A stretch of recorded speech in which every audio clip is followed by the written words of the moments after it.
Hello दोस्तों, मैं विनय कुमार आपका बहुत बहुत स्वागत करता हूं स्कॉलर निर्वाणा में। दोस्तों, आज हम पढ़ने वाले हैं पॉलिटी का अपना एक नया टॉपिक और आज इस वीडियो में हम कवर करेंगे लोकसभा के बारे में।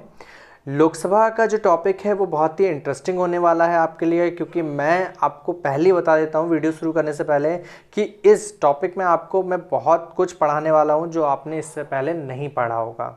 आप किताबों को छानते रह जाएंगे, ठीक है, और आपको ऐसा टॉपिक नहीं मिलेगा। तो प्लीज़ आप इस वीडियो को देखिए, ये आपके एग्ज़ाम के लिए बहुत ही ज़्यादा इंपॉर्टेंट होने वाला है। और ये नहीं, बाकी सारी वीडियो मेरी बहुत ही इंपॉर्टेंट है, तो प्लीज़ आप वीडियो को देखिए। तो चलिए शुरू करते हैं। सबसे पहले हम लोकसभा के बारे में और बाकी बातें बाद में करते हैं। तो लोकसभा के बारे में सबसे पहले हमारे संविधान में अनुच्छेद 81 में दे रखा है कि भारत के संसद में लोकसभा का गठन किया जाएगा। ठीक है, हमारे संविधान के अनुच्छेद 81 में कहा गया है कि लोकसभा का गठन किया जाएगा और इसे कई सारे नामों से जाना जाता है। तो सबसे पहले आपसे क्वेश्चन यही कर लेता है कि लोकसभा को किन किन नामों से जाना जाता है। तो सबसे पहले आपसे निम्न सदन वाला जो क्वेश्चन है बहुत पूछता है कि निम्न सदन के नाम से किसको जाना जाता है। तो लोकसभा को, इसे प्रथम सदन भी कहते हैं, इसे जनता का सदन और चर्चित सदन के नाम से भी जाना जाता है। ठीक है, यहाँ तक कि देखिए अभी शुरुआत हुआ है और मैंने आपको सबसे इम्पॉर्टेंट बात बता दी कि इसे निम्न सदन, इसे प्रथम सदन, जनता का सदन और चर्चित सदन के नाम से जाना जाता है। जब हमने राज्यसभा के बारे में पढ़ा था तो हमने वहाँ पर क्या देखा था कि राज्यसभा को क्या कहते हैं, उच्च सदन कहते थे और द्वितीय सदन कहते थे, उसे राज्य परिषद कहते थे, साथ ही साथ उसे शांत सदन कहते थे और बड़ों का सदन कहते थे। ठीक है, वहाँ पर एक एक्स्ट्रा था बड़ों का सदन। ठीक है, और वहाँ पर जब मैंने आपको पढ़ाया था सभी कुछ मैंने आपको बताया था, आज यहाँ पे भी बिल्कुल आपको एक का एक डिटेल लोकसभा के बारे में देने वाला हूँ। अब यहीं पर बात करते हैं लोकसभा के अध्यक्ष की। तो देखिए लोकसभा का जो अध्यक्ष होता है, लोकसभा के अध्यक्ष का जो चुनाव होता है, ठीक है, तो हम क्या करते हैं, सदस्यों में से ही चुन लेते हैं। चाहे लोकसभा हो चाहे उपाध्यक्ष हो, इन दोनों का चुनाव हम सदस्यों में से ही चुनते हैं। मतलब जो हमारे लोकसभा के सदस्य होते हैं वहीं से इनका चुनाव कर लेते हैं। और अगर हम बात करें 17वीं लोकसभा की, ठीक है, 17वीं लोकसभा में जो हमारे लोकसभा अध्यक्ष हैं वो हैं ओम बिरला। ठीक है, कौन है, ओम बिरला। तो इतना याद रखिए, 17वीं लोकसभा में अध्यक्ष कौन है लोकसभा के, कौन है, ओम बिरला। अगर उपाध्यक्ष की बात करें तो देखिए 17वीं लोकसभा में कोई भी उपाध्यक्ष नहीं है। ठीक है, तो याद रखिए कोई भी उपाध्यक्ष नहीं है 17वीं लोकसभा में। अगर हम यहीं पर महासचिव की बात करें तो महासचिव यहाँ पर हैं स्नेहलता श्रीवास्तव। कौन है, स्नेहलता श्रीवास्तव, और ये लोकसभा की प्रथम महिला महासचिव हैं। ठीक है, लोकसभा की प्रथम महिला महासचिव। देखिए क्वेश्चन बहुत ही ज़्यादा इंपॉर्टेंट है और इसको याद रखिए कि लोकसभा की प्रथम महिला महासचिव कौन है, तो स्नेहलता श्रीवास्तव, और ये वर्तमान में भी हैं। ठीक, अब यहीं पर मैं थोड़ा सा और बताता हूँ कि अगर आपसे पूछ ले कि सत्ता पक्ष का नेता कौन है, तो देखिए सत्ता पक्ष का नेता प्रधानमंत्री होता है। ठीक है, इतना याद रखिए। तो प्रधानमंत्री कौन है, नरेंद्र मोदी। ये बात आपको पता होनी चाहिए। तो यहाँ पर मैंने लिखा नहीं है, सत्ता पक्ष का नेता आप याद रखिए कौन है, नरेंद्र मोदी। ठीक है, अब यहीं पर बात करते हैं इसके सदस्य संख्या की। तो देखिए अगर क्वेश्चन पूछता है कि लोकसभा में अधिकतम सदस्य संख्या कितनी है, तो है आपकी 552। कितनी है, 552। और यही वर्तमान में कितनी है, 545। तो देखिए कुल 7 सदस्य यहाँ पर कम है। पहले मैं आपको 552 जो सदस्य हैं इनके बारे में बताऊंगा। देखिए अगर अधिकतम सदस्यों की संख्या की बात करता है तो 552 सदस्य हैं। राज्यों से कितने चुनकर आते हैं, 530। संघ शासित प्रदेशों से आते हैं 20। और यहाँ से देखिए जो राष्ट्रपति मनोनीत करता है वो सदस्य कितने हैं, केवल 2। तो देखिए राष्ट्रपति द्वारा मनोनीत लोकसभा में सदस्यों की संख्या है 2। और इससे पहले जब मैंने आपको राज्यसभा पढ़ाया था तो राज्यसभा में जो राष्ट्रपति मनोनीत करता है सदस्यों को वो संख्या थी 12।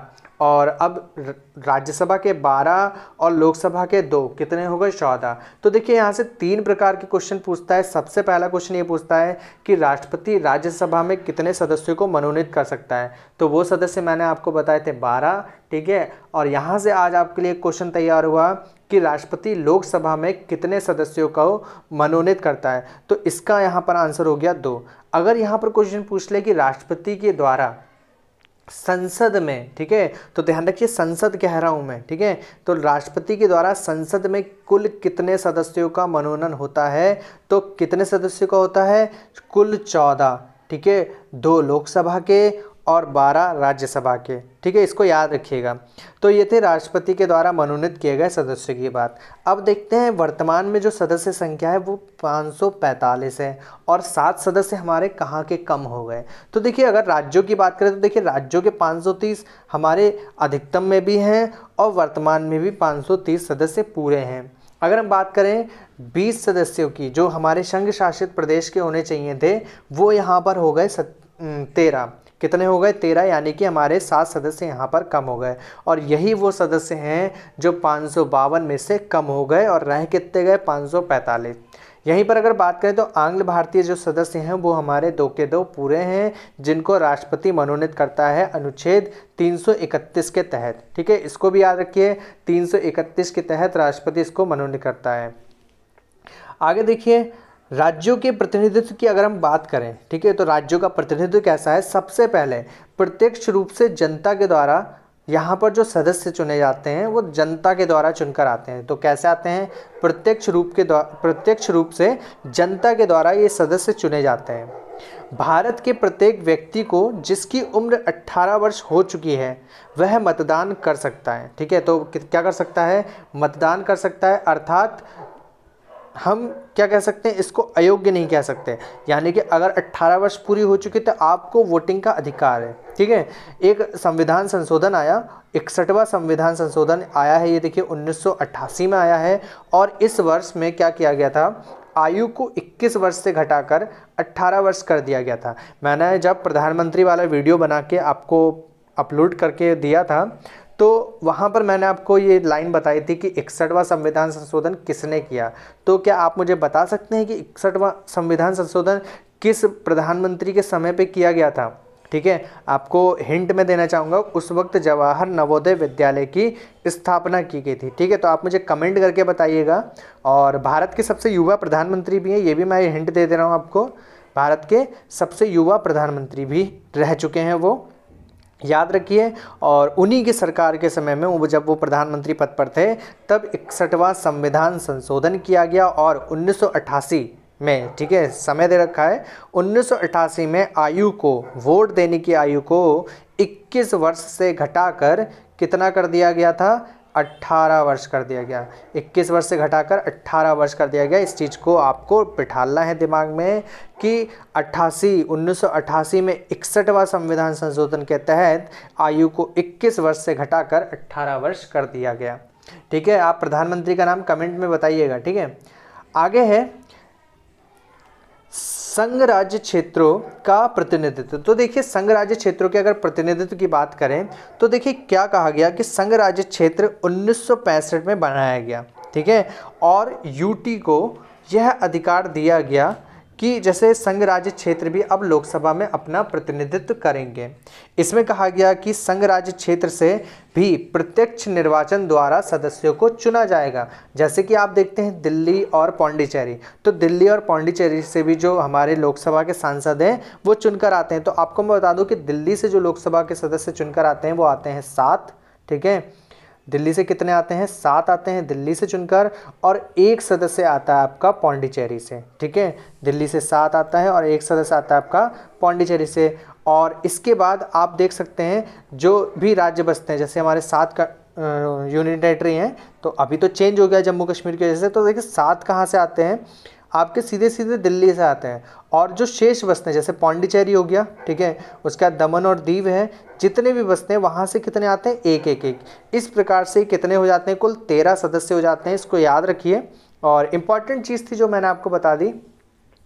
आगे बात करते हैं हम नामित सदस्यों की। तो नामित या मनोनीत सदस्यों की अगर बात करें तो अगर एंग्लो इंडियन का लोकसभा में पर्याप्त प्रतिनिधित्व ना हो तो राष्ट्रपति 2 सदस्यों को मनोनीत कर सकता है। तो देखिए एंग्लो इंडियन का भी यहाँ पर प्रावधान किया गया है कि अगर इनको चुनाव में नहीं शामिल किया गया तो इनको राष्ट्रपति अपनी तरफ से मनोनीत करता है। ठीक है, शुरुआत में यह व्यवस्था केवल 1960 तक थी, बाद में इसको बढ़ाया गया। ठीक है, संविधान में संशोधन करके बढ़ाया गया और अंतिम बार देखिए क्या हुआ है कि 95 संविधान संशोधन में इसको 2009 तक के लिए बढ़ाया गया था और बाद में इसको 2020 तक के लिए बढ़ा दिया गया। तो यानी कि जिस साल हम ये पढ़ रहे हैं और जिस साल ये वीडियो अपलोड हो रहा है उस साल तक के इसको बढ़ा दिया गया था।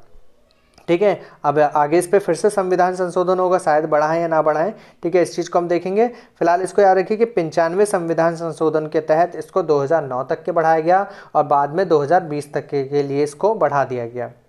अगर बात करें लोकसभा के सदस्य के लिए जो योग्यताएं होती हैं उसकी बात करें तो देखिए योग्यता में क्या होता है, सबसे पहले भारत का नागरिक हो और 25 वर्ष की आयु पूरी कर चुका हो, तीसरा है लाभ के पद पर ना हो। ठीक, बाद में इसके साथ साथ दिवालिया, बैंकरप्ट, ये सब तो नहीं चलता है। ठीक है, इसको भी याद रखिए। फिलहाल यही 3 चीज़ें थी जो इम्पोर्टेंट थी। अगर बात करें इसके निर्वाचन की तो देखिए निर्वाचन जनता के द्वारा प्रत्यक्ष रूप से होता है। लोकसभा के सदस्य का निर्वाचन जनता के द्वारा प्रत्यक्ष रूप से होता है और यहाँ पर 2 आंग्ल भारतीयों का मनोनयन है जो राष्ट्रपति करता है अनुच्छेद 331 के तहत। ठीक है, राष्ट्रपति के द्वारा 331 अनुच्छेद के तहत 2 आंग्ल भारतीयों का मनोनयन किया जाता है। अगर बात करें लोकसभा का कार्यकाल की तो देखिए लोकसभा का कार्यकाल होता है 5 वर्ष। ठीक है, सामान्यतः लोकसभा का कार्यकाल 5 वर्ष का होता है और इसके बाद जैसे ही इसका 5 वर्ष का कार्यकाल पूरा होता है तो ये स्वतः भंग हो जाती है। और इससे पहले मैंने आपको राज्यसभा में बताया था कि राज्यसभा को कभी भी विघटित नहीं किया जा सकता। ठीक है, कुछ भी परिस्थिति आ जाए राज्यसभा को कभी भी विघटित नहीं किया जा सकता, इतना याद रखिए।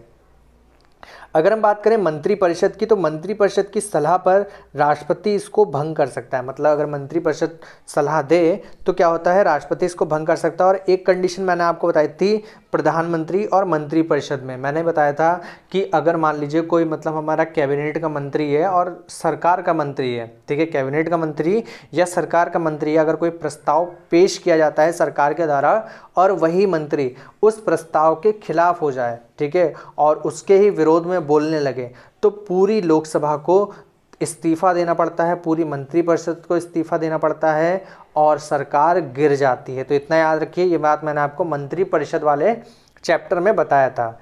आपातकाल में एक अवधि के लिए, ठीक है, 1 वर्ष के लिए बढ़ाया जाता है। तो देखिए एक बार में हम इसको एक अवधि यानी 1 वर्ष के लिए बढ़ा सकते हैं आपातकाल की कंडीशन में, अर्थात उस आपातकाल में लोकसभा का कार्यकाल 6 वर्ष का हो जाता है। इतना यहाँ पर सिंपल से आपको बात बताई गई है। लोकसभा के कार्य की अगर बात करें तो सबसे पहला कार्य है यहाँ पर विधायकों को पारित करना। जो विधेयक होते हैं उनको हम पारित करते हैं। ठीक है, विधेयकों को पारित करना, साथ ही साथ धन विधेयक पर लोकसभा का एक अधिकार होता है, राज्यसभा इसको केवल 14 दिन तक ही रोक सकती है। ठीक है, ये बात भी मैंने आपको बताई थी, मैंने MCQ वाली जब वीडियो बताई थी तो उसमें भी आपको बताया था कि धन विधेयक पर एक अधिकार केवल किसका होता है, लोकसभा का होता है। राज्यसभा इसको केवल 14 दिन तक के रोक सकती है। अगर 14 दिन से अधिक धन विधेयक पर राज्यसभा रोकती है तो राज्यसभा को उसे स्वीकृति देनी पड़ती है। मंत्रिपरिषद को उत्तरदायी बनाने के लिए ही लोकसभा का गठन किया जाता है। ये इसका कार्य होता है, मंत्रिपरिषद को उत्तरदायी बनाना। यहीं पर क्या करते हैं, गणपूर्ति की बात करते हैं। गणपूर्ति क्या होता है, जैसे कि मैंने आपको राज्यसभा वाले टॉपिक में बताया था कि कुल सदस्य का अगर 1/10 सदस्य सदन में है तो कार्यवाही होगी, अन्यथा नहीं होगी। जैसे मान लीजिए आपकी क्लास में क्या है, 100 बच्चे पढ़ रहे हैं, ठीक है, और उस वक्त बारिश के कारण या किसी कारणवश क्लास में केवल 10 बच्चे ही आ पाते हैं तो पढ़ाई होगी, वरना नहीं होगी। ठीक है, अगर 9 भी हो जाते तो पढ़ाई नहीं होगी। ऐसे ही क्या होता है, संसद का सदन होता है, अगर संसद के सदन में 1/10 सदस्यों से कम है तो क्या होता है, कार्यवाही नहीं होती है। जैसे मान लीजिए लोकसभा में वर्तमान में कितने सदस्य हैं, 552 सदस्य हैं। ठीक है, 552 सदस्य हैं। अगर हम इसका 10% निकालें तो देखिए 10% कितना आएगा, काट देंगे तो लगभग 55। और वर्तमान में कितने हैं, वर्तमान में है 545 सदस्य। अगर इसका हम निकालें 1/10 तो कितना आएगा, 54.5। तो वर्तमान में 54.5 सदस्य हैं। तो अगर लोकसभा में 55 सदस्य से भी कम आते हैं, 55 सदस्य से कम सदस्य आते हैं तो संसद की यानी कि लोकसभा की कार्यवाही नहीं होगी। लोकसभा के सत्र की बात करते हैं तो देखिए 3 प्रकार के सत्र होते हैं यहाँ पर। 3 सत्र में सबसे पहला होता है आपका बजट सत्र, दूसरा होता है मानसून सत्र, तीसरा होता है शीतकालीन सत्र। बजट सत्र फरवरी से मई के बीच में चलता है बजट सत्र, फिर उसके बाद जुलाई से सितंबर तक आता है मानसून सत्र, और फिर शीतकालीन सत्र आता है नवंबर से दिसंबर तक। इस प्रकार से 3 जो सत्र हैं आपके, ठीक है, लोकसभा में पेश किए जाते हैं। चलते हैं। और इसके बाद आपको बताता हूँ कि संसद के दोनों सत्रों के बीच अधिकतम अंतराल 6 माह का होता है। इससे ज़्यादा का नहीं होना चाहिए, लेकिन 6 माह से ज़्यादा का कोई भी अंतराल नहीं होना चाहिए। साधारण शब्दों में हम कहें, संसद को कम से कम 1 वर्ष में 2 बार मिलना चाहिए। ठीक है, तो आपने देखा होगा इसके जो 2 सदन हैं वो कम से कम 1 वर्ष में 2 बार आपस में बैठ के चर्चा करें या अधिवेशन हो उनका।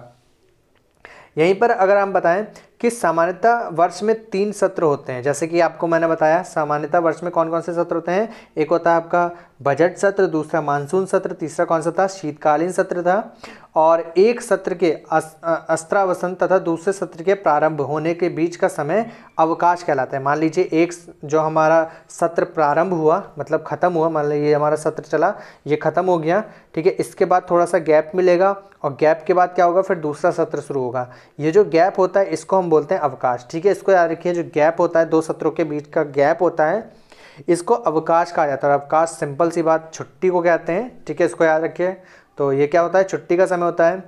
लोकसभा की चुनाव प्रणाली की अगर बात करें तो देखिए क्या होता है, एमपी यानी कि हमारे जो सांसद होते हैं और उनका जो निर्वाचन क्षेत्र होता है उसका अनुपात होता है, मतलब 60 लाख की जनसंख्या पर एक सांसद चुना जाता है। 60 लाख की जनसंख्या पर एक सांसद का निर्वाचन होता है। अब आपने देखा होगा कई ऐसे राज्य हैं जहाँ पर जनसंख्या 60 लाख से कम है। ठीक है, कई ऐसे भी राज्य हैं जहाँ पर जनसंख्या 60 लाख से कम है, वहाँ ये नियम लागू नहीं होता। ठीक है, जैसे हमारे पौंडीचेरी की बात कर लें या हम बात कर लें किसी केंद्र शासित प्रदेश की, या हम कुछ ऐसे राज्यों की बात कर लें, अरुणाचल प्रदेश हो गया, हमारा मिजोरम हो गया, तो ये जो राज्य है यहाँ पर ये नियम थोड़ा सा हमारा नहीं लागू होता है। और यहाँ पर क्या होता है, सीधे सीधे ये इस तरीके का नियम नहीं लागू करते हैं, सीधे सीधे वहाँ पर एक कैंडिडेट या 2 कैंडिडेट जैसा उनका होता है वो चुन लेते हैं। अब सभी राज्यों में यह अनुपात एक जैसा ही होगा। इसी प्रकार से सांसदों की चुना जाता है। जैसे जो बड़े बड़े राज्य हैं, जैसे हमारा उत्तर प्रदेश है, अगर इसको ना लागू करें, ठीक है, एक थोड़ा सा मैं फैक्ट बताना चाहूँगा, जैसे जो हमारी वर्तमान जनसंख्या है, ठीक है, अगर हम इसको लागू करते हैं तो इस नियम के अनुसार अभी उत्तर प्रदेश में लगभग हमारी 93 या 94 सीटें होनी चाहिए थी, क्योंकि जनसंख्या क्या होता है हर वर्ष बढ़ती है। तो इसके लिए क्या करा गया कि हर 5 साल में क्या सीटों को मतलब चेंज किया जाएगा, परिसीमन किया जाएगा, नहीं। तो इसके लिए हुआ क्या, प्रत्येक गणना के पश्चात पुनः समायोजन की योजना बनाई गई, यानी कि प्रत्येक गणना के पश्चात क्या होगा, अब पुनः समायोजन होगा। तो देखिए हर 10 साल में क्या सीटें बढ़ाई जाएंगी, तो पहले ऐसा होता था। फिर बाद में हुआ क्या कि राज्यों का लोकसभा में स्थानों का आवंटन और प्रत्येक राज्यों का निर्वाचन क्षेत्रों में विभाजन, इसको हर समय को बचाने के लिए क्या किया गया, परिसीमन आयोग का गठन किया गया कि एक परिसीमन आयोग बनाया जाएगा जो समय समय पर क्या होगा, इस जो जनसंख्या है और जो सांसद है उनका जो चुनाव है उसका परिसीमन करता रहेगा। तो सबसे पहला जो परिसीमन आयोग बनाया गया वो 1952 में बनाया गया। परिसीमन आयोग 1952 में बनाया गया, फिर 1962 में बनाया, देखिए 10 साल बाद बनाया, फिर 1972 में बनाया, फिर 10 साल बाद बनाया। तो देखिए हर 10 साल पे क्या हो रहा है, सीटों का बदलाव हो रहा है, सीटें बढ़ती जा रही हैं। फिर 1972 में जब परिसीमन आयोग आया तो वहाँ पर एक निर्णय लिया गया। निर्णय ये लिया गया कि हर 10 साल पे सीटों का नहीं बढ़ाया जाएगा, अब कुछ समय के लिए इसको रोका जाए। ठीक है, कुछ समय के लिए रोका जाए। तो इसे वहाँ 1972 से क्या करा गया, 25 वर्षों के लिए इसको रोक दिया गया। कितने वर्षों के लिए, 25 वर्षों के लिए। 25 वर्षों तक के सीटें नहीं बढ़ेंगी। फिर सन 2002 में इसको बढ़ाया गया, सीटों को बढ़ाया गया। और देखिए 1976 में एक संविधान संशोधन हुआ इसी के लेकर। ठीक है, तो 42वां संविधान संशोधन आया कि लोकसभा में स्थानों के आवंटन को तथा प्रत्येक राज्य में निर्वाचन क्षेत्रों में विभाजन को 2001 तक स्थिर कर दिया गया। मतलब अब 2002 में क्या होगा, सीटों को जो परिसीमन होगा वो फिर से होगा, सीटों का परिसीमन होगा। फिर 42वां संविधान संशोधन में परिसीमन आयोग को रोक दिया गया कुछ समय के लिए, 25 वर्षों के लिए। फिर 84वां संविधान संशोधन हुआ 2001 में, नया संविधान संशोधन हुआ और यहाँ पर अगले 25 वर्ष के लिए इसे रोका गया, अर्थात 2026 तक के सीटों का जो परिसीमन है उस पर रोक लगा दी गई और सीटें अब 2026 में फिर से नव और जनसंख्या के आधार पर गठी जाएंगी। तो आवंटन को 25 वर्षों के लिए बढ़ाया गया, इतना याद रखिए। ठीक है, उसके बाद बात करते हैं कि लोकसभा में राज्यों का प्रतिनिधित्व। तो सबसे अगर अधिक सीटों की बात करें तो उत्तर प्रदेश में है, फिर दूसरे नंबर में महाराष्ट्र में 48 सीटें हैं, पश्चिम बंगाल में 42 हैं, बिहार में 40 हैं और तमिलनाडु में 39 सीटें हैं। यहीं पर सबसे कम की अगर बात करें तो मिजोरम, नागालैंड और सिक्किम, ये ऐसे 3 राज्य हैं जहाँ पर एक सीट है। ठीक है, गोवा, अरुणाचल प्रदेश, मणिपुर, मेघालय और त्रिपुरा, ये ऐसे राज्य हैं जहाँ पर केवल 2 सीटें हैं। ठीक है, तो गोवा में 2 हैं, अरुणाचल प्रदेश में 2 हैं, मणिपुर में 2 हैं, मेघालय और त्रिपुरा, ये राज्य हैं, यहाँ पर 2 सीटें, इनको याद रखिए।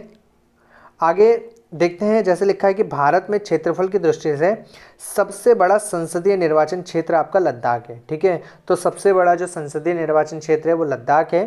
केंद्र शासित प्रदेश की बात करें तो देखिए, केंद्र शासित प्रदेश दिल्ली और पौंडीचेरी, यहाँ से एक एक सीट चुन के आती हैं। ठीक है, एक एक सीटें हैं, ये याद रखिए।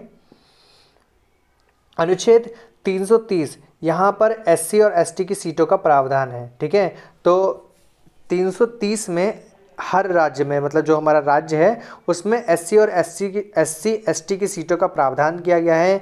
अगर बात करें सबसे ज़्यादा जो एससी की सीटें हैं वो उत्तर प्रदेश में है, 17। ठीक है, उत्तर प्रदेश में 17, इसको याद रखिए, बहुत ही इंपॉर्टेंट है।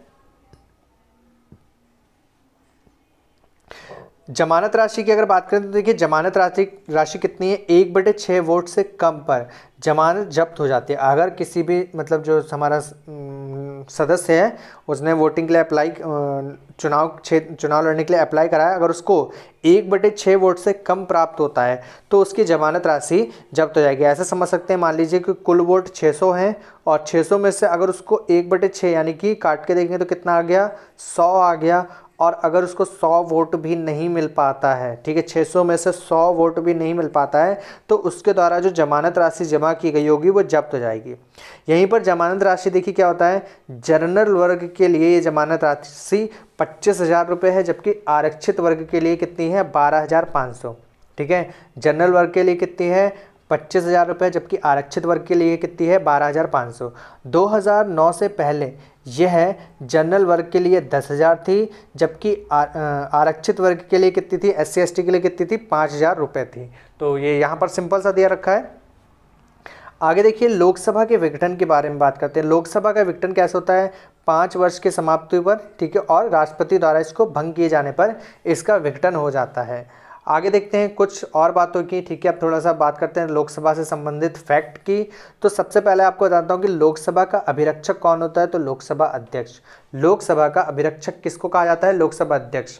तो यहाँ पर मैं आपको बताना चाहूँगा, देखिए अब इसके बाद आपको जो वीडियो मिलेगा, ठीक है, थोड़ा छोटा होगा और लोकसभा अध्यक्ष पे होगा, और आपको लोकसभा अध्यक्ष के बारे में जो भी है मैं सब पढ़ाने वाला हूँ अगली वीडियो में।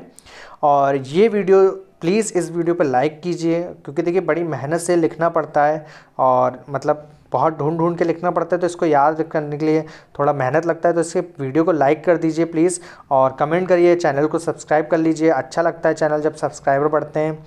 और साथ ही साथ जब आप सब्सक्राइब करते हैं तो बगल में बेल आइकन बना होता है, उस बेल आइकन को दबाइए ताकि आप के पास तुरंत नोटिफिकेशन पहुंचेगा उससे।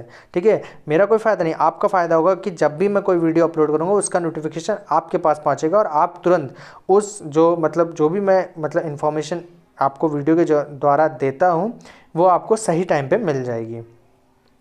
आगे बात करते हैं कि लोकसभा के अध्यक्ष को कास्टिंग वोट का अधिकार होता है। तो देखिए कास्टिंग वोट कब होती है, जब अविश्वास प्रस्ताव पेश किया जाता है, तो उस वक्त क्या होता है, अगर वोटिंग बराबर बैठ जाए दोनों पक्षों की, तो उस वक्त लोकसभा अध्यक्ष कास्टिंग वोट का अधिकार मिलता है उसे, और ये कास्टिंग वोट करता है। प्रथम लोकसभा अध्यक्ष GV मावलंकर थे। ठीक है, प्रथम लोकसभा अध्यक्ष कौन थे, GV मावलंकर थे। और प्रथम महिला लोकसभा अध्यक्ष कौन थी, मीरा कुमार। और ये 15वीं लोकसभा जब थी तब उस वक्त ये बनी थी। कौन से विधेयक को केवल लोकसभा में ही प्रारंभ किया जा सकता है, तो ये धन विधेयक है। ठीक है, याद रखिए धन विधेयक है। तो अगला है देखिए 16वीं लोकसभा के उपाध्यक्ष कौन है, अध्यक्ष पूछा है। 16वीं लोकसभा के अध्यक्ष थे सुमित्रा महाजन और उपाध्यक्ष थे M थिम्बुदुरई। और 17वीं लोकसभा के अध्यक्ष हैं ओम बिड़ला, और यहाँ पर अभी तक के उपाध्यक्ष का पद खाली है। ठीक है, और यहाँ पर एक इंटरेस्टिंग बात मैं आपको बताना चाहता हूँ कि सन 2014 से, ठीक है, जब हमारी 16वीं लोकसभा चल रही थी, ठीक है, जब हमारी क्या चल रही थी, 16वीं लोकसभा चल रही थी, तब से लेकर अब तक, जिस वक्त ये वीडियो अपलोड हो रहा होगा और जिस वक्त ये वीडियो आप देख रहे हैं, अब तक क्या है कि 16वीं लोकसभा चल रही थी। ठीक है, 16वीं लोकसभा चल रही थी, तब से लेकर अब तक, जिस वक्त ये वीडियो अपलोड हो रहा होगा और जिस वक्त ये वीडियो आप देख रहे हैं, अब तक क्या है कि 16वीं लोकसभा चल रही थी। ठीक है, 16वीं लोकसभा चल रही थी, तब से लेकर अब तक क्या है कि जो हमारा विपक्ष है, ठीक है, विपक्ष का नेता अभी तक के नहीं चुना गया है। तो याद रखिए विपक्ष का नेता भी कोई नहीं है, ठीक है। वर्तमान में हम बात कर रहे थे लोकसभा में उपाध्यक्ष की, तो उपाध्यक्ष भी नहीं है और विपक्ष का नेता भी नहीं है। आगे यहीं पर बात करते हैं कि 2 बार लोकसभा अध्यक्ष बनने वाले व्यक्ति, तो देखिए M.A. अयंगर पहली और दूसरी लोकसभा में थे। देखिए G.V. मावलंकर की जब मृत्यु हो गई थी उसके बाद ये बने थे, ठीक है। फिर उसके बाद है नीलम संजीवा रेड्डी, और ये थे चौथी और छठी लोकसभा में। फिर ये नीलम संजीवा रेड्डी आगे चल के निर्विरोध चुने गए राष्ट्रपति थे, मैंने राष्ट्रपति वाली वीडियो में पढ़ाया था। और यहाँ पर देखिए क्या होता है, ये 2 बार ऐसे व्यक्ति, ये ऐसे राष्ट्रपति थे जो एक बार चुनाव हार जाते हैं और दूसरी बार में क्या होते हैं, राष्ट्रपति चुनकर आते हैं, ठीक है। तो ये भी याद रखिए इनके बारे में। साथ ही साथ गुरदयाल सिंह ढिल्लो चौथी और पाँचवीं लोकसभा में थे। बलराम झाकड़ 7वीं और 8वीं लोकसभा के अध्यक्ष थे। G.M.C. बाल योगी ये थे आपकी 12वीं और 13वीं लोकसभा में। तो ये देखिए यहाँ पर ये भी इंपॉर्टेंट है। फिर अगर बात करें ऐसे 2 व्यक्ति जिनका कार्यकाल में निधन हुआ, तो देखिए G.V. मावलंकर, ठीक है, सबसे पहले लोकसभा अध्यक्ष, और G.S. बाल योगी, ठीक है, जो सबसे लास्ट में थे। इनकी भी मृत्यु लोकसभा के कार्यकाल के दौरान हुई। तो देखिए GVC बाल योगी का नाम देखिए क्या आता है, सबसे ज़्यादा लंबे समय तक रहने वाले लोकसभा अध्यक्ष भी यही हैं। तो यहाँ पर क्वेश्चन देखिए पूछा है कि लोकसभा के रूप में सबसे लंबा कार्यकाल किसका था, तो बलराम झाकड़, सॉरी गलत बोल दिया क्या हमने, 1 मिनट, हाँ ठीक है, सॉरी बलराम झाकड़, ठीक है, हमने गलत बोल दिया पीछे, तो सॉरी उसके लिए। बलराम झाकड़ थे। लोकसभा के रूप में सबसे लंबा कार्यकाल किसका था, बलराम झाकड़ का था। 9 वर्ष 11 माह का ये समय था। और लोकसभा में सबसे छोटा कार्यकाल जो था अध्यक्ष के रूप में, लोकसभा अध्यक्ष के रूप में, वो था नीलम संजीवा रेड्डी का। प्रथम लोकसभा में विपक्ष के नेता जो थे वो राम सुभंग सिंह थे, ठीक है, राम सुभंग सिंह, ठीक है, इसको याद रखिए। और ये जो वीडियो है यहीं पर ख़त्म होता है। अब इस वीडियो में, अब मैं अगली वीडियो में आपके लिए क्या लेके आने वाला हूँ, मैं आपको पढ़ाऊँगा लोकसभा अध्यक्ष के बारे में, और बहुत ही इंपॉर्टेंट वीडियो होने वाला है, देखिएगा उसे भी। और प्लीज़ इस वीडियो को लाइक कर दीजिए, आप बहुत अच्छा लगता है जब आप लाइक करते हैं, और इसके लिए आपको अगली वीडियो मिलेगी बहुत अच्छे तरीके से, ठीक है। आप करिए, लाइक करिए, ठीक है, और कमेंट करिए, बताइए वीडियो कैसा बना है। साथ ही साथ जो लोग चैनल पर नए हैं प्लीज़ चैनल को सब्सक्राइब कर लीजिए। और देखिए मैं हर तरीके के सब्जेक्ट को इस पर पढ़ाऊँगा आपको। रीजनिंग, मैथ की वीडियो भी मैंने डालना शुरू कर दी है, रीजनिंग है। इंग्लिश के लिए मेरा दूसरा चैनल है वोकैब 24/7, आप जाके उस पर सब्सक्राइब कर लीजिए। बहुत ही अच्छे इंग्लिश के वोकैब आपको उसमें मिलेंगे, बहुत ही विजुलाइज तरीके से मिलेंगे। आप एक बार याद कर लेंगे, आपको हमेशा याद रहेगा, ठीक है। तो आप प्लीज़ दोनों चैनल को मेरे सब्सक्राइब कर लीजिए। आज के लिए इतना ही, धन्यवाद।